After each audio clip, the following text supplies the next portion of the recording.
Assalamu alaikum guys, welcome back to my channel Doctor Ki Diary. This is Dr. Farah Rahman with another vlog and another social issue. ਕੁੰਡਾ ਲੱਗ ਗਿਆ ਥਾਲੀ ਨੂੰ, ਹੱਥਾਂ ਉੱਤੇ ਮਹਿੰਦੀ ਲੱਗ ਗਈ ਇੱਕ किस्मत वाली ਨੂੰ। सारा बचपन लड़कपन नौजवानी इस तरह के जज्बातियत से भरे हुए टप्पे माइये गाते सुनते हुए गुजरी है, जिससे ये ज़ाहिर होता है कि लड़की की शादी कोई बहुत बड़ा कारनामा था।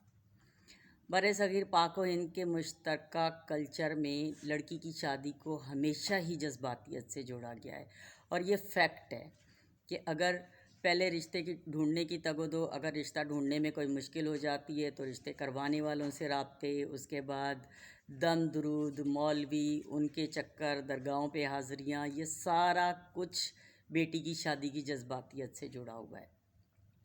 और जब ये सारा कुछ हो जाता है, उसके बाद फिर दूसरा मरहला शुरू होता है शादी के रस्म व रवाज का।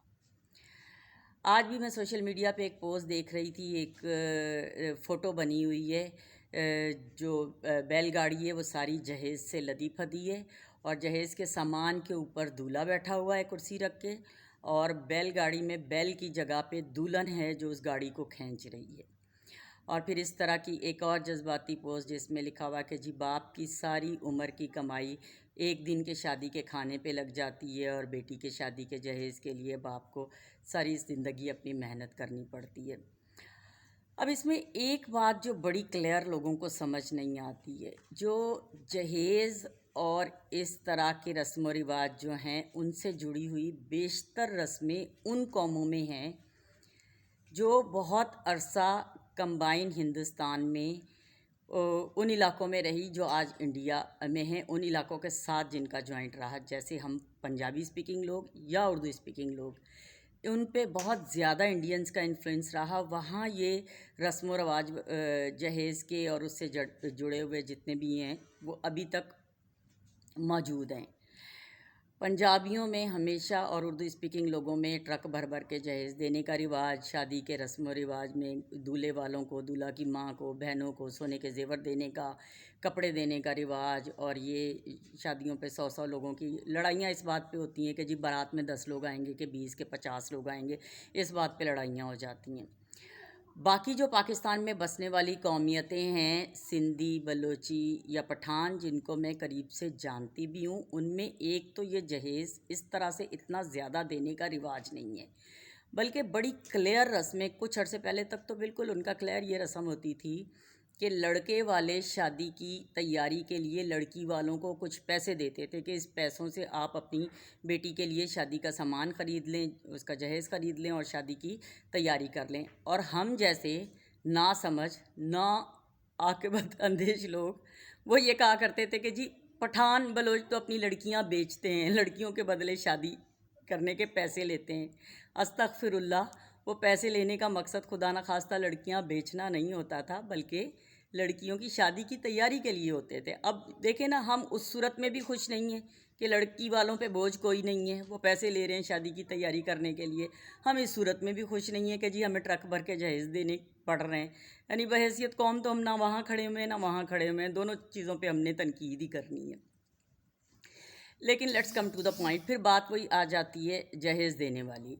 अब इतनी जो ये रस्में बनाई हुई हैं जहेज़ देने वाली, इतनी, इसमें एक बड़ी वजह तो ये भी होती है कि पंजाबी और उर्दू स्पीकिंग लोग आम तौर पे बेटियों को विरासत में हिस्सा नहीं देते, जो कि गलत बात है, देना चाहिए। तो वो एक तरह से ये कंपनसेट कर रहे होते हैं कि जी जहेज़ देकर ही हम इतना उनको शादी में, उनको जो उनकी बेटी के लिए जो तोहफ़े होते हैं वो शादी की सूरत में ही दे देते हैं, तो इसलिए हम बाद में जहेज़ नहीं देते। बहरहाल ये एक अलग किस्म की डिबेट है।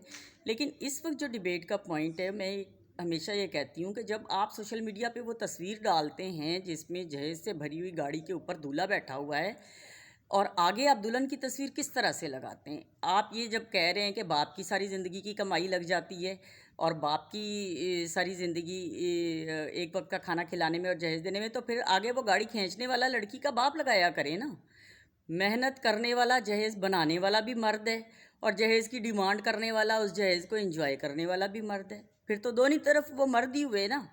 या फिर अगर आपने आगे लड़की की तस्वीर लगाई हुई है तो फिर पीछे जहेज़ की सामान की कुर्सी पे बैठी हुई उसकी सास की तस्वीर लगा दें कि वो डिमांड कर रही है कि मुझे जहेज़ चाहिए।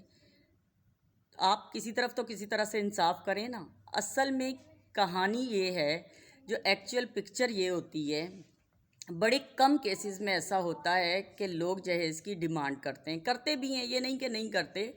لالچی قسم کے برے قسم کے لوگ تو کمیونٹی میں ہر جگہ ہوتے ہی ہیں، تو وہ جہیز کی ڈیمانڈ کرتے ہیں. ورنہ عام طور پہ لڑکی والوں کی کوشش یہی ہوتی ہے کہ ہم خود اپنی بیٹی کو زیادہ سے زیادہ تحائف دے دیں، جو بھی ہے چیزیں دے دیں، تاکہ کل کو اس کو وراثت میں وہ کچھ حصہ نہ مانگے یا اس کو نہ دینا پڑے.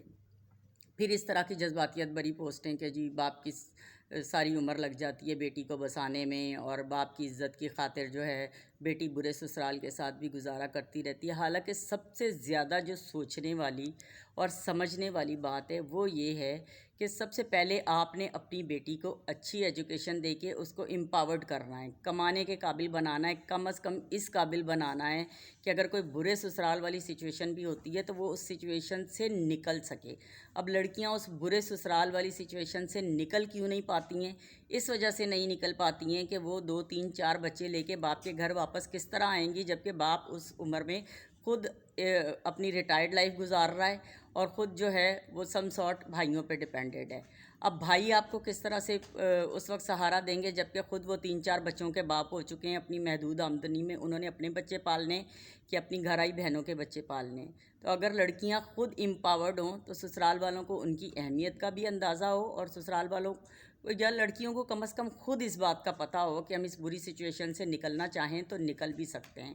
لیکن مسئلہ وہی ہے نا، جب تک ہم اس جذباتیت سے باہر نہیں نکلیں گے، جب تک ہم بیٹی کی پیدائش، بیٹی کی شادی اور بیٹی سے ریلیٹڈ ایشوز کو لے کے مظلومیت کا رونا نہیں چھوڑیں گے، اس وقت تک یہ مسائل حل ہونے والے نہیں ہیں.